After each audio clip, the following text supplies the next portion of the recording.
Commentaire de saint Thomas d'Aquin sur l'évangile de Jean, chapitre 1er, verset 10, suite. Et le monde ne l'a pas connu.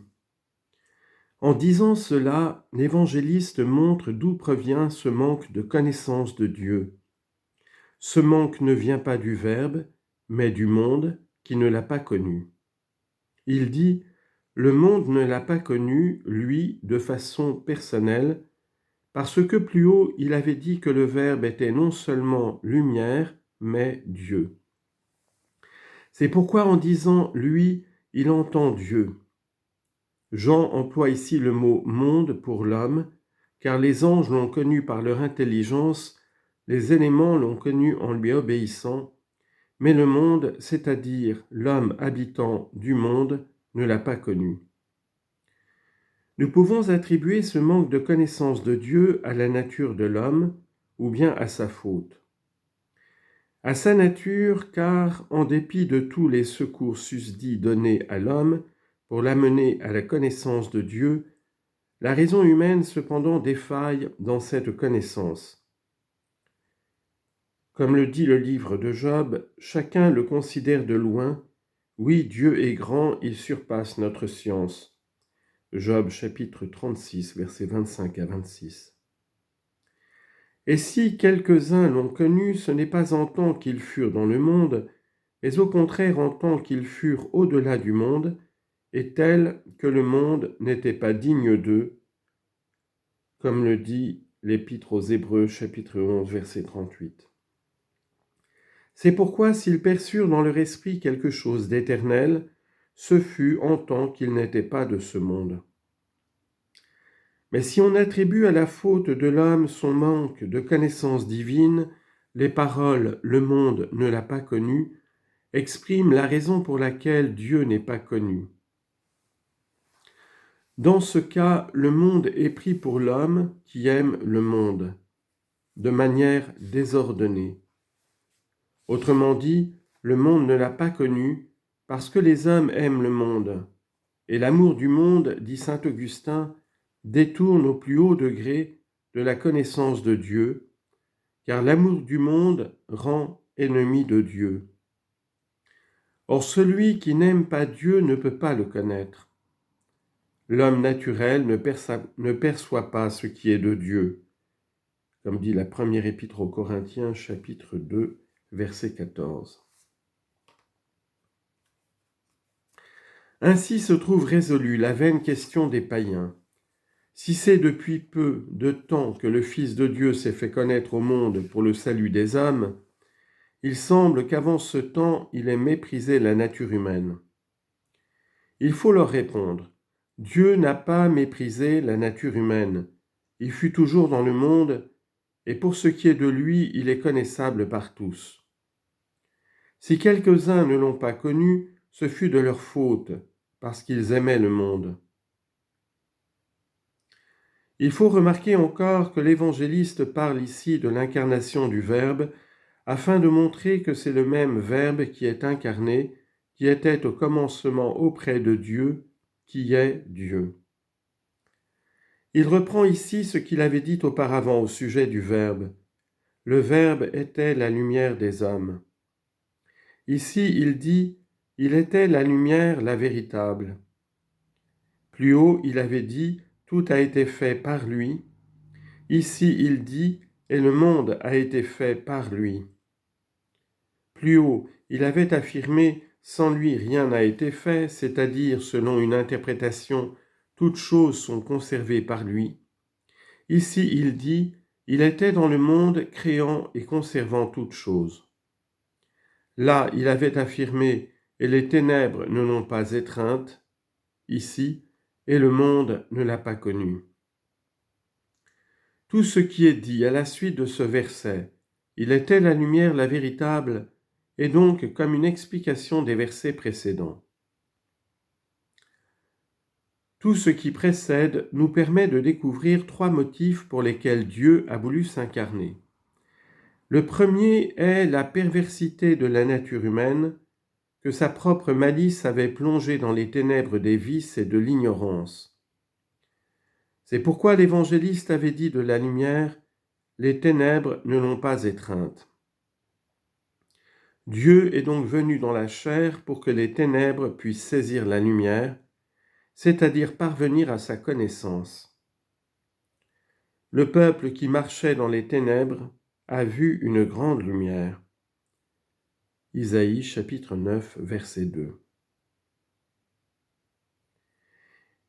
Il a fait connaître en premier lieu l'avènement de la lumière. Le second motif de l'incarnation est l'insuffisance du témoignage des prophètes. Les prophètes, en effet, sont venus. Jean était venu, mais il ne pouvait éclairer suffisamment les hommes, car on pouvait dire de chacun d'eux, il n'était pas la lumière. C'est pourquoi il était nécessaire qu'après la prédication des prophètes, après l'avènement de Jean, la lumière elle-même vint et livra au monde la connaissance d'elle-même. C'est ce que dit l'apôtre. Après avoir à bien des reprises et de bien des manières parlé jadis à nos pères par les prophètes, Dieu, en ces temps qui sont les derniers, nous a parlé par le Fils. Hébreux chapitre 1, versets 1 et 2. Et saint Pierre dit, « Ainsi nous tenons d'autant plus ferme la parole prophétique à laquelle vous faites bien de prêter attention, point de suspension, jusqu'à ce que le jour vienne à poindre et que l'étoile du matin se lève dans vos cœurs. » Deuxième lettre de Pierre, chapitre 1, verset 19. Le troisième motif de l'incarnation est la déficience des créatures. En effet, les créatures n'étaient pas suffisantes pour conduire à la connaissance du Créateur.